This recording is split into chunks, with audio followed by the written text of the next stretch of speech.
अब हम अगले बिंदु पर आते हैं। औद्योगिक क्रांति क्यों हुई ब्रिटेन में, इसके उत्तर की हम बात कर रहे हैं और इसी उत्तरों के क्रम में हम लगातार ये सब बातें कर रहे हैं कि ब्रिटेन में ही क्रांति क्यों। ये बहुत महत्वपूर्ण प्रश्न है कि अंग्रेजों की इंग्लैंड में ही औद्योगिक क्रांति क्यों हुई, और उसका प्रारंभ हमने किया था कृषि क्रांति से, भौगोलिक दृष्टि से, भौगोलिक दृष्टि से, इंग्लैंड की स्थिति से, आदि आदि। और अब हम एक और बिंदु पर हैं, रेलवे के बाद मजदूर। ये मजदूर क्या है? मजदूरों का जिक्र मैं लगातार प्रारंभ से कर रहा हूं और मैंने बताया कि कैसे कृषि क्रांति ने जहां एक ओर कृषि में क्रांति लाई, वहीं दूसरी ओर कृषि से जुड़े हुए जो निम्न स्तर के लोग थे उनको अनएम्प्लॉयड बना दिया, बेरोजगार बना दिया, क्योंकि वो सारी ज़मीनें तो अब बड़े बड़े ज़मींदार खरीद लिए थे, धनाढ्य वर्ग के लोगों ने खरीद ली थी, जिसमें बड़े बड़े फार्म हाउस बनाकर बहुत बड़े स्तर पर अब कृषि कर रहे थे। तो उत्पादन बहुत बढ़ा, लेकिन उसका दूसरा बुरा पहलू क्या था कि ये जो किसान थे ये खेतिहर किसान हो गए, भूमिहीन किसान हो गए और वो शहर की ओर गए थे। यही मजदूर बनते हैं। और इस प्रकार मैंने मजदूरों के इतिहास का एक जिक्र किया है अपने हर बिंदु पर। यहाँ पर थोड़ा सा हम और इनके बारे में जानें कि अब मजदूरों की बढ़ती मांग, मजदूरों की बढ़ती आवश्यकता ने इन लोगों को शहर में आने को मजबूर किया और शहर में रहने के लिए मजबूर किया। तो ये गांव से अपनी संस्कृति, अपनी शैली को छोड़कर जब शहर आते हैं तो क्या परिवर्तन आता है मजदूरों के जीवन में, और क्या उनका गांव से शहर आना उनके अपने जीवन को बढ़ाता है, जीवन शैली को में सुधार करता है, क्या परिवर्तन लाता है? इस पर अब हम थोड़ा जिक्र करें। 1842 में अंग्रेज सरकार ने एक सर्वेक्षण किया। तो सर्वेक्षण किसका किया कि मजदूरों की क्या स्थिति है, मजदूर कैसे हैं, मजदूरों के लिए क्या आवश्यकताएं हैं, कितने मजदूर हैं, किस क्षेत्र में कितने मजदूर लगे हैं, आदि आदि। क्योंकि वो काल ऐसा था जब मजदूरों की बहुत मांग भी थी। वैसे तो मशीनीकरण हो रहा था, बढ़ते मशीनीकरण के कारण मजदूरों को वहाँ से हटाया जा रहा था, लेकिन उसके बदले इन मजदूरों की जरूरत दूसरी जगह पड़ रही थी, जिसका मैं जिक्र बार बार कर रहा हूँ। इस बदलते माहौल में, तीव्र रूप से बदलते माहौल में, मजदूरों के बारे में एक अध्ययन किया गया 1842 में, और उस अध्ययन का जो निष्कर्ष है वो कुछ इस प्रकार था कि कामगारों की स्थिति बहुत दयनीय हो गई। यानी गांव से निकले, जमीन बेचकर शहर आए तो शहर में उनकी हालत और दयनीय हो गई। ना घर के रहे, ना घाट के रहे, जिसे अंग्रेजी में कहते हैं neither fish nor flash nor foul. उन्हें कुछ भी हासिल नहीं हुआ, वही स्थिति रही उनकी। बल्कि जो स्वास्थ्य की जो स्थिति थी उसमें तो बहुत गिरावट आई। हेल्थ के मामले में मजदूरों की स्थिति में बहुत गिरावट आई। इन मजदूरों को बहुत जोखिम भरे तरीके से इनसे काम लिया जाता था, क्योंकि जो उद्योगपति थे, व्यापारी थे, उनको तो केवल प्रोडक्शन से, उत्पादन से मतलब था, जिसकी मांग बहुत थी, चाहे लोहा हो, चाहे कोयला हो, चाहे रेलवे की पटरी हो। तो उस मांग की पूर्ति के लिए वो मजदूरों को लगाते थे और इस बात की चिंता नहीं करते थे कि मजदूरों की स्थिति क्या है। और इसीलिए मजदूरों की स्थिति बड़ी शोचनीय कही गई है। तो मजदूरों की शोचनीय स्थिति में का अर्थ ये है कि उन्हें बहुत ज़्यादा लंबे लंबे घंटों के लिए काम में लगाया जाता था। लगभग 14 से 16 घंटे कार्य करवाया जाता था। पहली तो ये हालत थी कि उत्पादन ही सब कुछ था व्यापारियों के लिए, उद्योगपतियों के लिए उत्पादन ही सर्वोपरि था। जो लोग वो उत्पादन में हाथ बटा रहे हैं उनकी स्थिति से उनको कोई ताल्लुकात नहीं था, उनको तो मुनाफा चाहिए था। तो इसलिए पहला कारण उनकी दयनीय स्थिति का ये। दूसरा कारण लंबे घंटे, 14 से 16 घंटे काम लिया जाना, ये बड़ा, आप सोच सकते हैं 24 घंटे में इतने लंबे समय के लिए काम लिया जाता था। तीसरा कारण, इतने लंबे घंटे के लिए काम करने को यदि मजबूर तैयार थे तो इसलिए नहीं कि उन्हें उसके लिए बहुत ज़्यादा पैसा मिलता था, बल्कि ये विवशता थी। किस रूप में विवशता? कि यदि उन्हें आपत्ति होगी तो हटा दिया जाएगा उद्योगपतियों के द्वारा और दूसरे मजदूर ले लिए जाएंगे। मजदूरों में कोई एकता या मजदूरों में कोई ऐसा वो संगठन नहीं था कि वे अपनी आवाज़ को रख सकें। मजदूर छितरे हुए थे, अलग अलग क्षेत्रों से आए हुए थे। तो अगला कारण था इन लोगों की दयनीय स्थिति का कि ये मजदूरों से लंबे घंटे काम तो लिए गए, लेकिन उसकी एवज में कोई उन्हें फ़ायदा नहीं हुआ, आर्थिक रूप से कोई सुधार नहीं हुआ। चौथा कारण उनकी दयनीय स्थिति का कि जो फैक्ट्री जहाँ पे ये उत्पादन करते थे, जहाँ पे मशीन चलाते थे, जहाँ पे कार्य करते थे, उनके कार्यस्थलों की स्थिति भी बड़ी बेकार थी। अंधेरा, बिजली का कोई विशेष प्रावधान तो किया नहीं गया था। अंधेरे में कार्य करना 14 घंटे 16 घंटे, कल्पना करिए। खदानों में गहराई में जाना, कार्य करना, चाहे वो लोहे की खदान हो, चाहे वो कोयले की खदान हो। तो इस प्रकार वहाँ का जो वर्किंग एनवायरनमेंट था, ये चौथा कारण बन जाता है उनकी दयनीय स्थिति का। वर्किंग एनवायरनमेंट बहुत बेकार था। पांचवा, बड़े खतरनाक तरीके से इनसे काम लिया जाता था। इनकी सुरक्षा, शारीरिक सुरक्षा, मानसिक सुरक्षा की तो बात ही दूर, इनकी शारीरिक सुरक्षा के लिए भी कोई विशेष प्रावधान नहीं किए गए थे। बड़े जोखिम भरी स्थितियों में इनसे काम करवाया जाता था और ये मजदूर बेचारे ऐसी स्थितियों में भी काम करने के लिए विवश थे। इनकी व्यवस्था का जिक्र मैं पूर्व में कर चुका हूँ। अगला कारण इनकी दयनीय स्थिति का कि वातावरण खराब, मजदूरी कम, अतिरिक्त घंटों में कार्य, समय पर नींद नहीं, एक अनुशासित जीवन नहीं। परिणाम क्या होगा? उसका असर स्वास्थ्य पे पड़ेगा। और इसका परिणाम क्या हुआ कि अगला जो बिंदु है, जो दयनीय जिसे हम कह रहे हैं, जिसका उत्तर कि आखिर इनकी स्थिति दयनीय क्यों थी, तो अगला उत्तर है इनका स्वास्थ्य, गिरता हुआ स्वास्थ्य। स्वास्थ्य ही खराब नहीं था, स्वास्थ्य गिर रहा था दिनों दिन। यहाँ तक कि सर्वे में भी ये पाया गया कि गांव के ग्रामीणों का स्वास्थ्य शहर में मजदूर ग्रामीणों की तुलना में बेहतर है। आखिर ऐसा क्यों हुआ? सामान्यतः ऐसा माना जाता है कि शहर जाएं तो वहाँ पे स्वास्थ्य की बेहतर सुविधाएं हैं, लेकिन उस काल में ऐसा नहीं था। वे मजदूर जो शहर आए थे उनका स्वास्थ्य और गिरा हुआ था और शोचनीय हो चला था।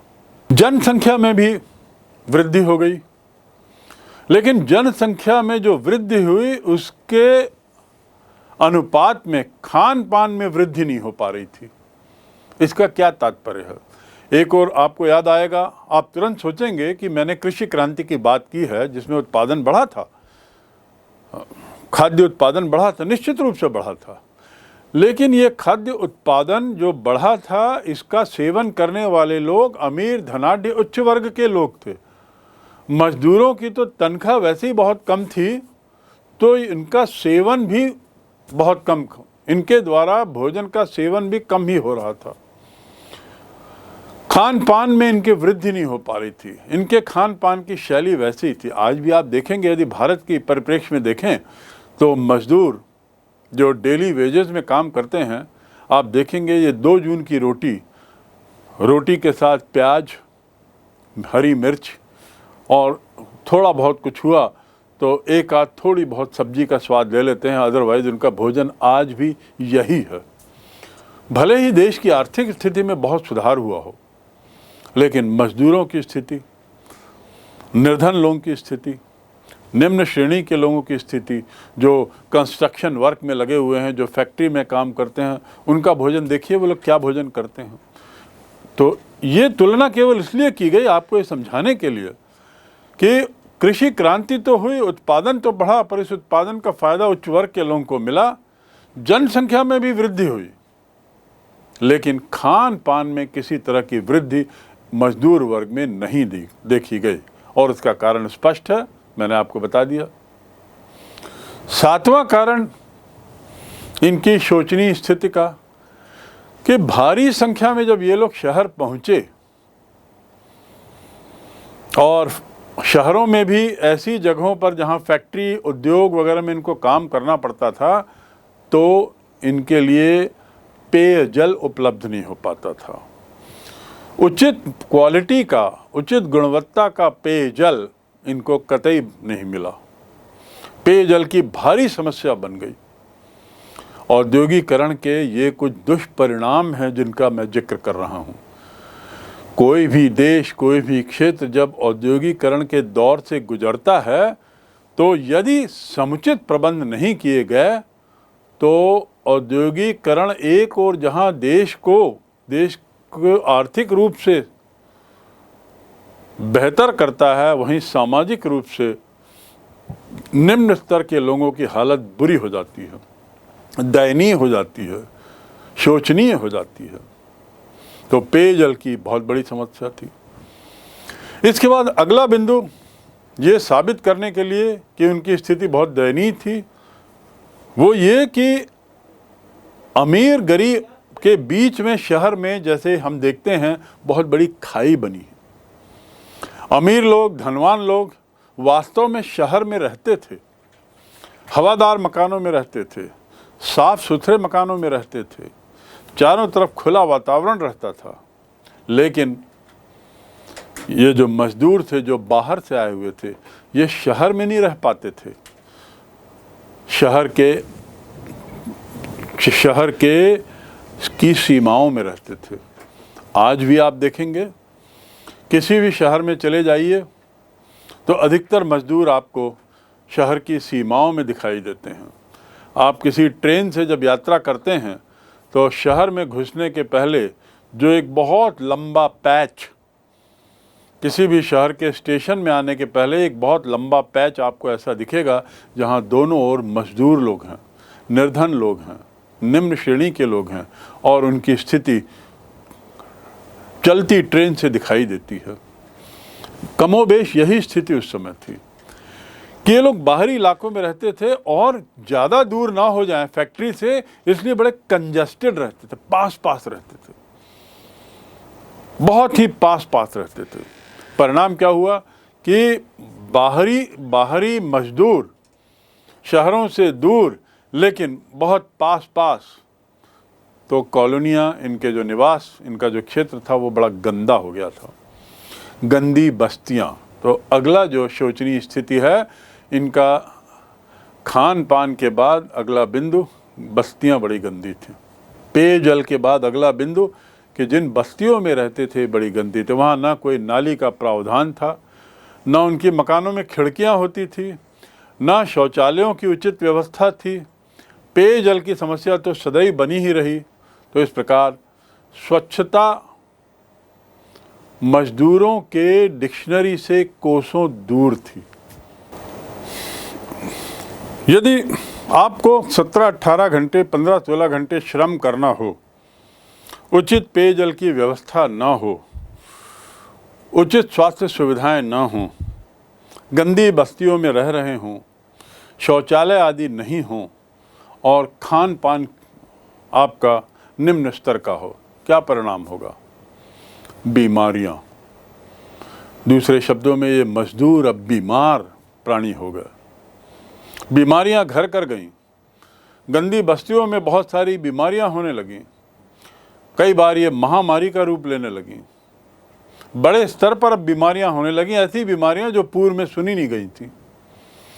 और उल्टे गांव में जो मजदूर थे, जो रह गए थे, जो किसी तरीके से गांव में अपना जीवन यापन कर रहे थे, उनकी स्थिति बेहतर थी।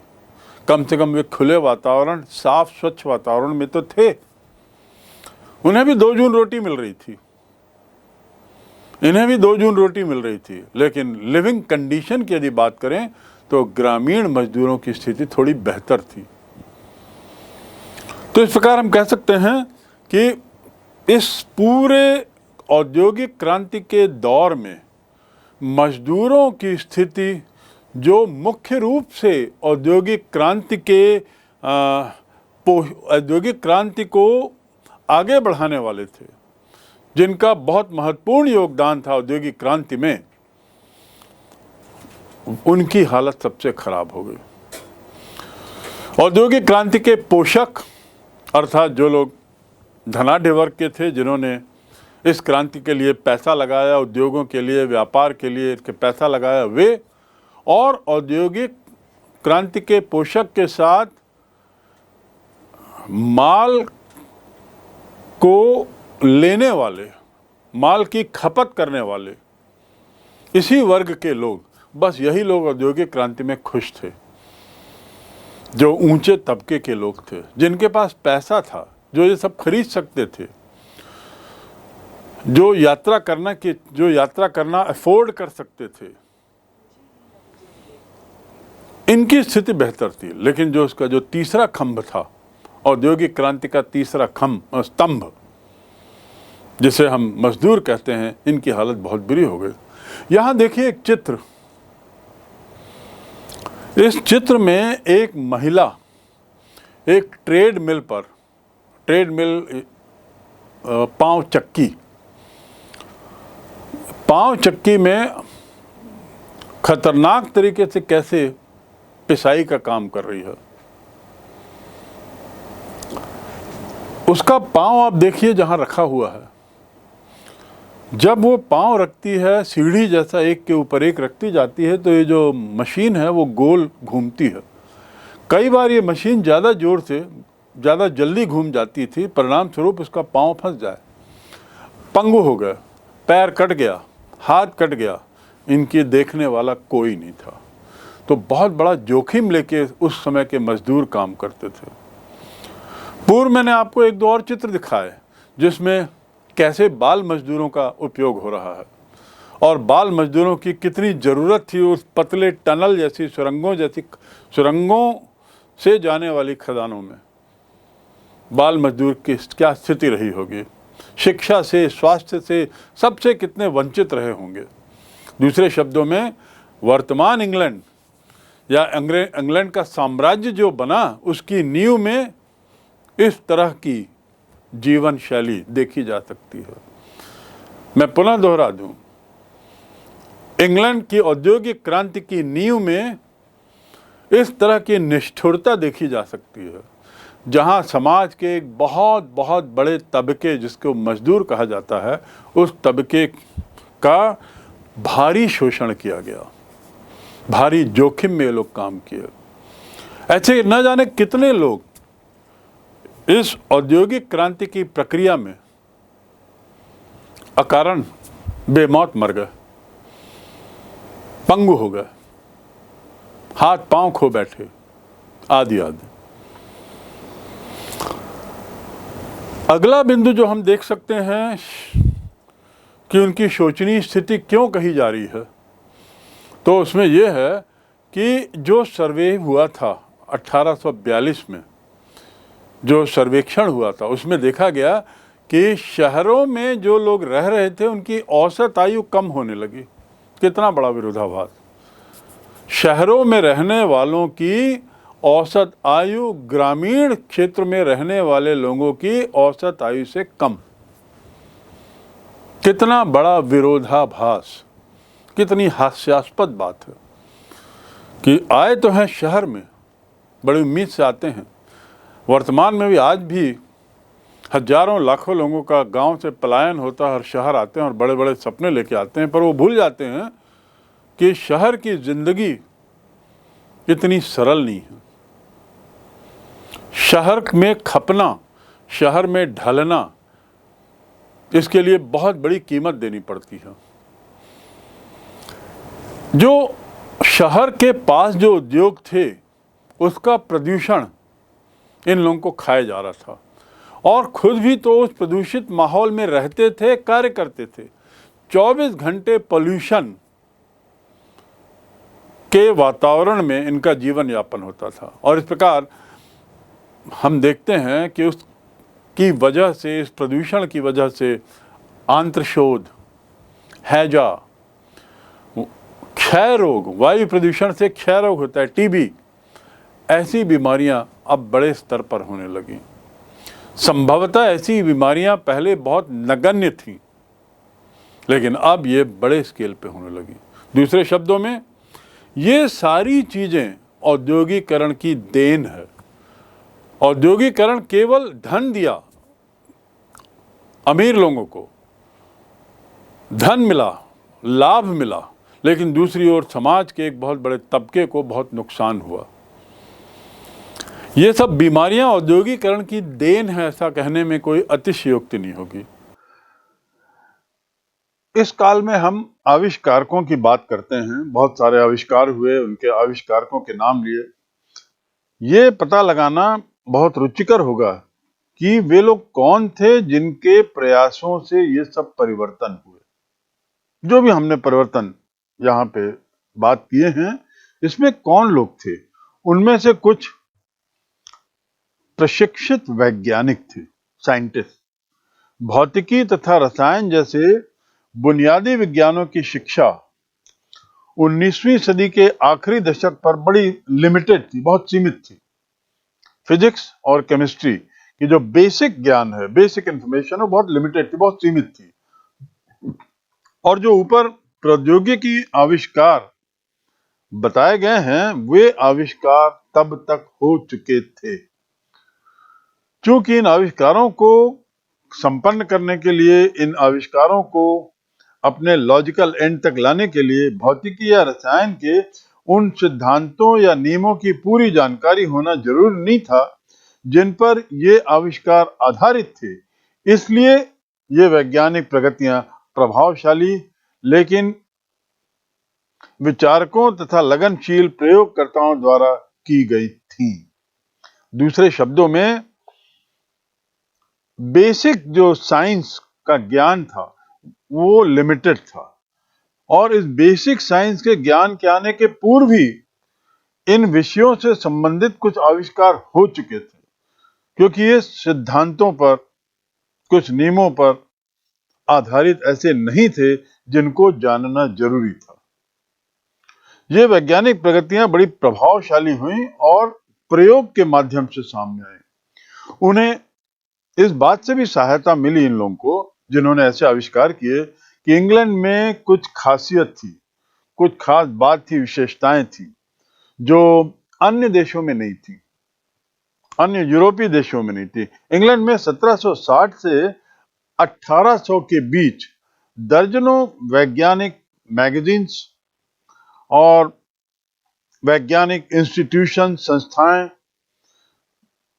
उसमें अनेक शोध पत्र प्रकाशित हुए, रिसर्च पेपर जिसे हम कहते हैं, जो किसी खास उद्देश्य से किए गए रिसर्च को लेकर शोध पत्र जो तैयार किए जाते हैं। तो ऐसे बड़े बहुत सारे शोध पत्र प्रकाशित हुए, यहां तक कि वहां छोटे कस्बों में भी ज्ञान पिपासा, नई चीजों को जानने की ललक बहुत ज्यादा व्याप्त थी, फैली हुई थी।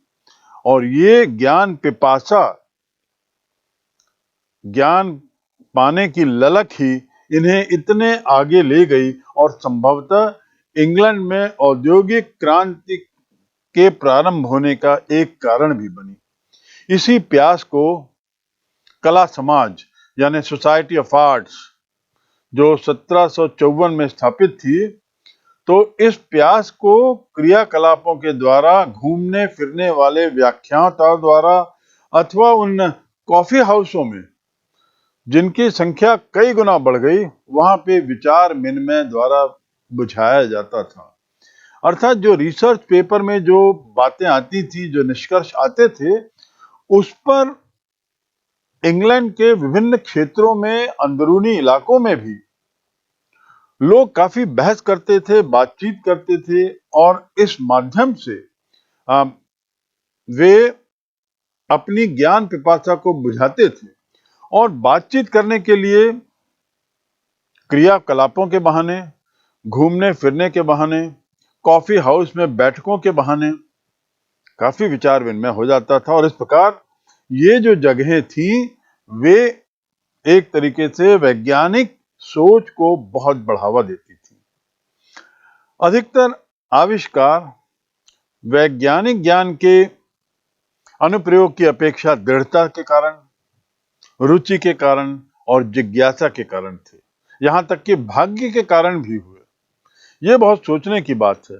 सामान्यतः जो वैज्ञानिक खोजें होती हैं उसके पीछे वैज्ञानिक ज्ञान को काफी श्रेय दिया जाता है, लेकिन इस काल में जो भी वैज्ञानिक आविष्कार हुए वो अधिकतर केवल एक हिट एंड ट्रायल अनुप्रयोग, ट्रायल एंड एरर, इस बल पर हुए और ज्ञान की तुलना में लगन, दृढ़ता, रुचि, ज्ञान पिपासा, जिज्ञासा और कुछ हद तक भाग्य, इनका साथ ज्यादा रहा इस काल के आविष्कारों के पीछे।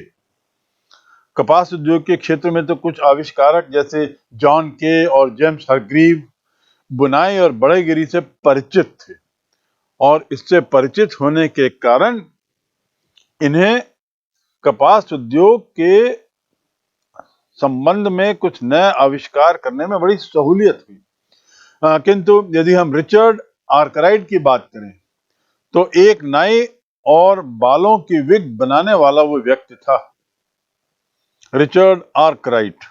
सैमुअल क्रॉम्पटन तकनीकी दृष्टि से कुशल थे ही नहीं और एडमंड कार्टराइट ने साहित्य, आयुर्विज्ञान और कृषि का अध्ययन किया था। शुरू में तो उनकी इच्छा पादरी बनने की थी और वो यांत्रिकी के बारे में कुछ नहीं जानते थे, परंतु इन्हीं लोगों के आविष्कार औद्योगिक क्रांति की नींव बने। इन्हीं लोगों की खोजें, इन्हीं लोगों की सोच ने ऐसी ऐसी मशीनों को इजाद किया जो औद्योगिक क्रांति का आधार बनी। इसके ठीक विपरीत जो मैंने अभी बताया आपको, भाप के इंजनों के क्षेत्र में थॉमस सेवरी एक सेना अधिकारी था और भाप के इंजन के आविष्कारों में या उसको बेहतर इजाद करने में उसका काफी श्रेय है। टॉमस न्यूकोमेन एक लुहार और ताला बनाने वाला आदमी था। जेम्स वॉट का जो यंत्र संबंधी कामकाज जो था उसकी ओर इन लोगों का झुकाव था। बस जेम्स वॉट के यंत्र संबंधी, भाप से चलने वाले यंत्र संबंधी जो काम जेम्स वॉट कर रहा था उसके प्रति इन लोगों के झुकाव ने कुछ आविष्कारों को जन्म दिया। उन सब में अपने अपने आविष्कार के प्रति कुछ संगत ज्ञान तो जरूर था, पर उससे ज्यादा नहीं।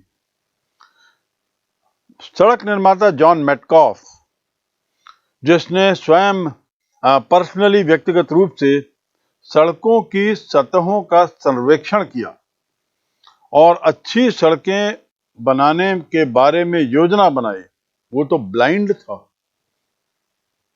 जॉन मेटकॉफ अंधा रहते हुए सड़कों की सतह का सर्वेक्षण करना और ऐसा सर्वेक्षण कि वह व्यक्ति सड़क निर्माता की उपाधि पा जाए, कितनी बड़ी बात है। और ये सब वैज्ञानिक ज्ञान के कारण नहीं, बल्कि वैज्ञानिक सोच, झुकाव, उत्साह, लगन, रुचि, इसके कारण संभव हुआ। इन सब में अपने अपने आविष्कार के प्रति कुछ नॉलेज तो था, पर उससे ज्यादा कुछ नहीं। नहर निर्माता, जो नहर बनाने के काल को जन्म देने में जिसने बहुत अहम भूमिका बनाई, क्योंकि नहरों के निर्माण से आवागमन होता है, आपको याद होगा, और आवागमन सुगम होता है। बाद में दूसरे चरण में रेलवे आता है नहर के स्थान पर, लेकिन नहरों के निर्माण को लेकर नहर निर्माता जेम्स ब्रिनले, ये तो एक ऐसा आदमी था जिसे हम निरक्षर कह सकते हैं। इलिटरेट कह सकते हैं। और उसने नहर का निर्माण किया, नहर के निर्माण की जानकारी दी, उसकी उपयोगिता की समझ दी। शब्दों की वर्तनी के बारे में तो उसका ज्ञान इतना कमजोर था कि वो नौचालन को, यानी नेविगेशन, नौचालन, नौका चलाने, जिसे अंग्रेजी में नेविगेशन कहते हैं, उस शब्द की सही वर्तनी कभी नहीं बना सका। लेकिन उसमें गजब की स्मरण शक्ति थी, याद रखने की गजब की क्षमता थी, कल्पना की उड़ान, कल्पना शक्ति की कोई सीमा नहीं थी उसमें, और साथ ही साथ एकाग्रता थी।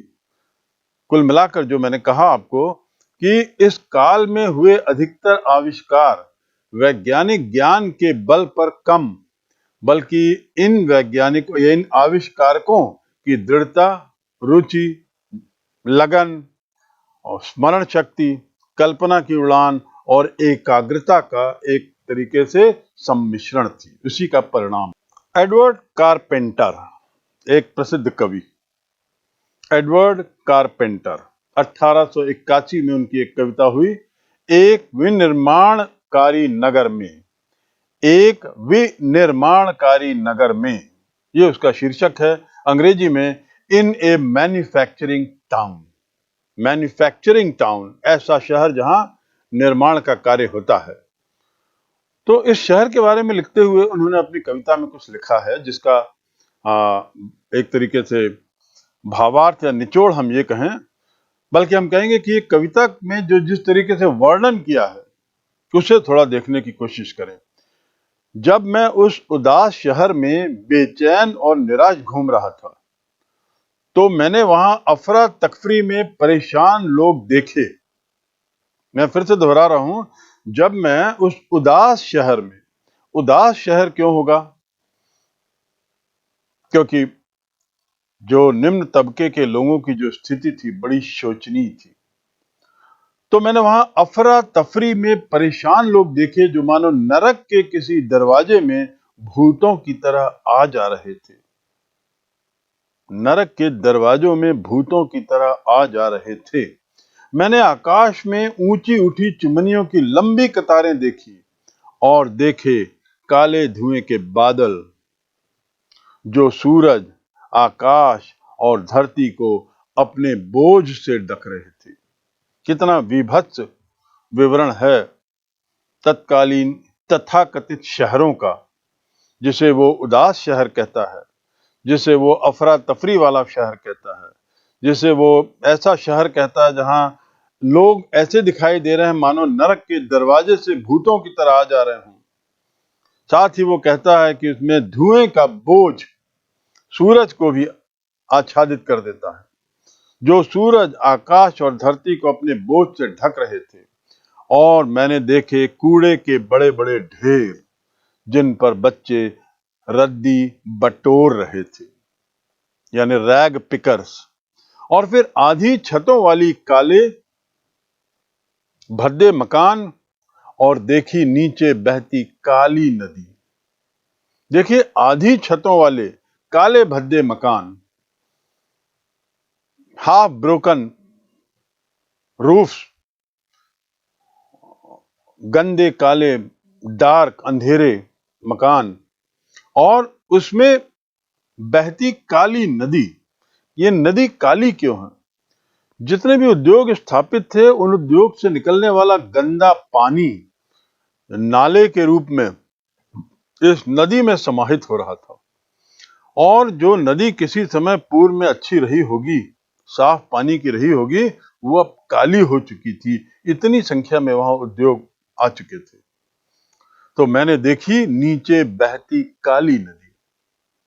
जब मैं इन सबको देख रहा था तभी मेरी नजर दूर दराज के पूंजीपति मोहल्ले पर पड़ी, जहां महलनुमा मकान, बंगले, ऊंची ऊंची दीवारों वाले बगीचे, सुंदर सलोनी गाड़ियां और उनके मालिक मानो दूर दूर तक पसरी गरीबी को, जिसकी बदौलत वे धनवान बने थे, उसे देखकर अपना मुंह बिचका रहे थे। यह सब देखकर मेरी तो रूह ही कांप उठी। एडवर्ड कारपेंटर के द्वारा ये बहुत सटीक विवरण, द टू वर्ल्ड, दो दुनिया का वर्णन है। एक दुनिया वो जिसमें गरीब लोग हैं, श्रमजीवी हैं, 15-15, 18-18 घंटे काम करके थके हारे हैं, भूखे हैं, अंधकारमय वातावरण में जी रहे हैं, और उन्हीं से थोड़ी दूर एक वर्ग वो पूंजीपतियों का जो महलनुमा भवनों में, ऊंची ऊंची दीवारों वाले बगीचों में, सुंदर गाड़ियों के साथ इन गरीबों को देख रहे हैं और देखते हुए अपना मुंह बिचका देते हैं, क्योंकि इनके पास वो बदौलत है, वो धन है जो इन गरीबों के बल पर, जो इन गरीबों के बदौलत इन्हें मिली है। और ऐसा दृश्य देखकर एडवर्ड कारपेंटर कहते हैं कि ये सब देखकर मेरी तो रूह कांप उठी। कल्पना करिए, ये कविता 1881 की है, आज से लगभग 150 वर्ष पूर्व, और उस समय से ही उद्योगों का दुष्प्रभाव स्पष्ट रूप से दृष्टिगोचर था। इस कविता से बड़ा स्पष्ट है। चार्ल्स डिकेंस, बहुत प्रसिद्ध नॉवेलिस्ट, चार्ल्स डिकेंस 1812 से 1870, ये इसलिए प्रसिद्ध हैं क्योंकि इन्होंने औद्योगिकरण के परिणाम से गरीबों के लिए जो बड़ी भयंकर स्थिति पैदा हुई, उसका सबसे कठोर वर्णन इन्होंने किया है। औद्योगिकरण के नाम पर गरीबी जिस तरीके से आसन्न हुई, गरीबी जिस तरीके से उत्पन्न हुई और जो भयंकर स्थिति बनी, उसकी शायद सबसे कठोर आलोचना करने वालों में, समकालीन लेखकों में चार्ल्स डिकेंस थे। उन्होंने अपनी उपन्यास हार्ड टाइम्स में एक काल्पनिक औद्योगिक नगर कोक टाउन का बड़ा वर्णन किया है। जैसे आपने एक अभी जो कविता सुनी, उसमें लेखक ने, कवि ने एक शहर का दृश्य अपनी कविता में उकेरा है। कोक टाउन नाम के कल्पनातीत शहर में, औद्योगिक शहर में क्या गुजर रहा है, क्या कुछ है, इसका वर्णन करते हैं चार्ल्स डिकेंस।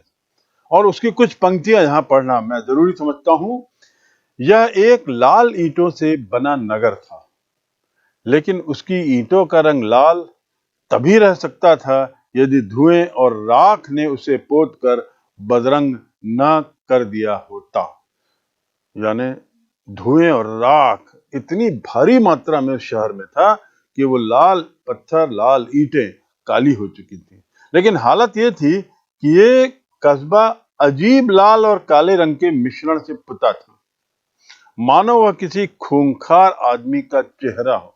कल्पना करिए ऐसा चेहरा किसी आदमी का जो लाल और काला का सामंजस्य हो, काले रंग का, और ये ईंटें, ईंटों की दीवारें, ये इसी तरह का कुछ दृश्य बताती थी।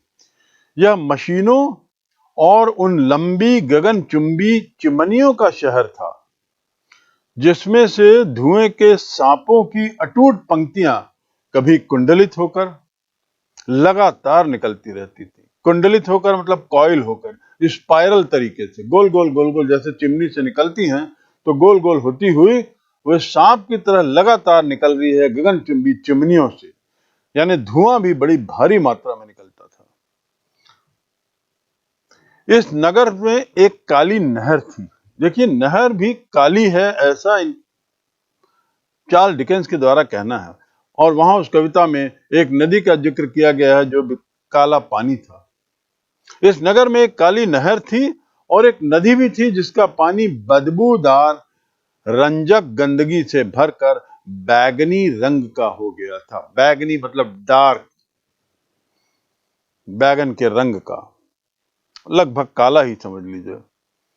बैगनी इसलिए हो गया होगा क्योंकि तेल वगैरह का साथ में स्राव हुआ होगा, बहाव जो उद्योगों की मशीन से निकलता है, तो वो तेल और पानी का जो मिक्सचर है और साथ में अन्य तरह की गंदगी, उसने उस पानी के रंग को बदरंगा कर दिया था, लगभग काला कर दिया था।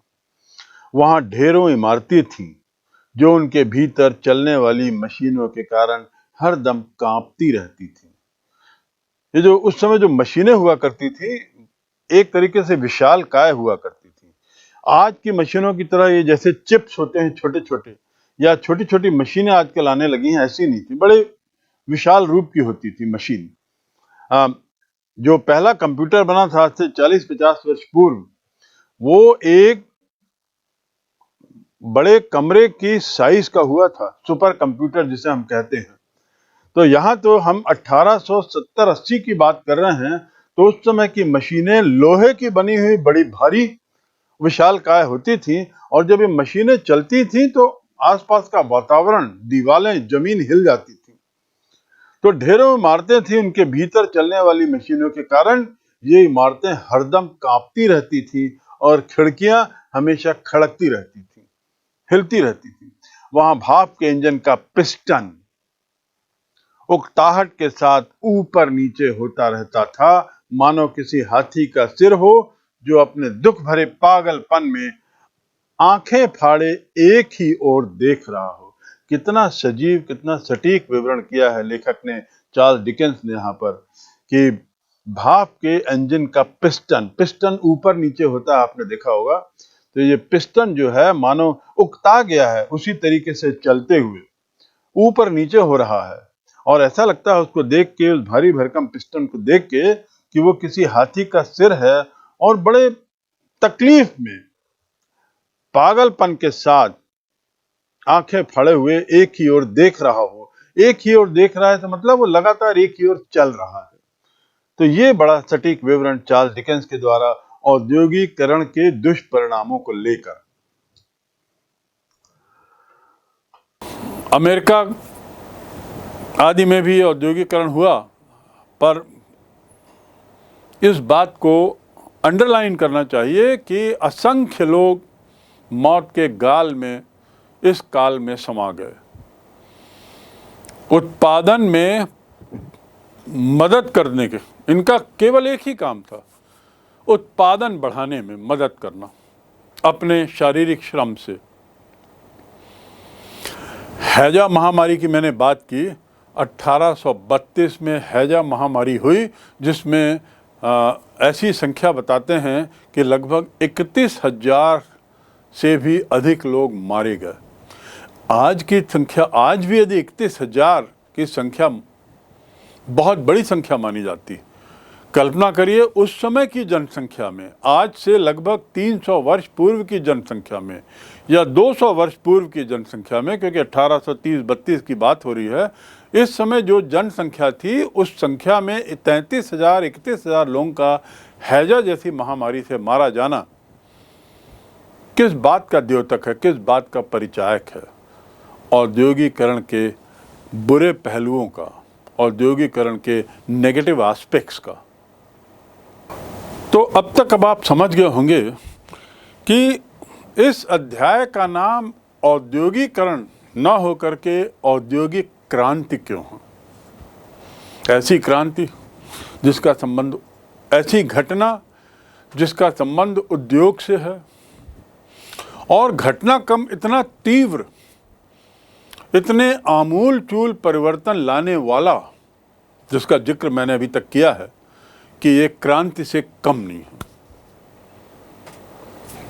ठीक, बहुत तीव्र परिवर्तन और आमूल चूल परिवर्तन।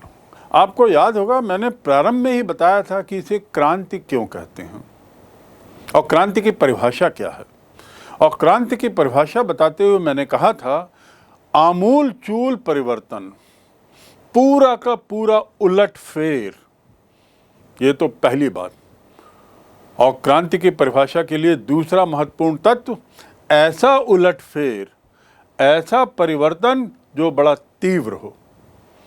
मात्र 100 साल में 1750-60 से ये घटनाक्रम शुरू होता है जिसका मैं जिक्र कर रहा हूँ, जो मैं पढ़ा रहा हूँ, और 1830-40 आते आते, यानी 100 साल से भी कम के काल में कितना परिवर्तन आ गया इंग्लैंड में, ये आप सोच सकते हैं।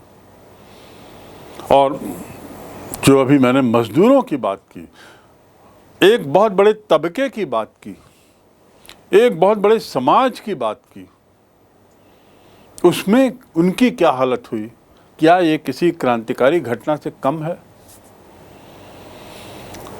क्रांति जरूरी नहीं हिंसात्मक हो। मैंने पहले कहा था क्रांति जरूरी नहीं केवल राजनीतिक हो। मैंने ये भी पहले कहा था जरूरी नहीं कि क्रांति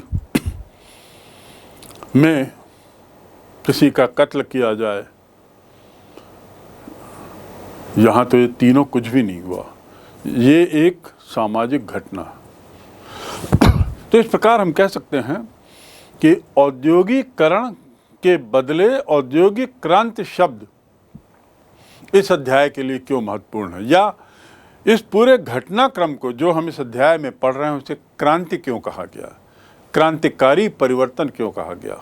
और ये ऐसी क्रांति सामान्यतः राजनीतिक क्रांतियों में या किसी अन्य तरह की यदि क्रांतियां हों तो 2-4 नाम उस क्रांतियों से जुड़े रहते हैं, चाहे वे विचारक के रूप में हों, चाहे वे स्वयं उस क्रांति में जुड़े हुए नेता हों, आदि आदि। लेकिन यहाँ तो कोई नाम नहीं है। कुछ आविष्कारकों के नाम हैं बस, लेकिन मात्र आविष्कार ही पर्याप्त नहीं है। इंजन का आविष्कार हुआ, लेकिन उस आविष्कार की महत्ता को समझते हुए उसका उपयोग करना ये ज़्यादा महत्वपूर्ण है।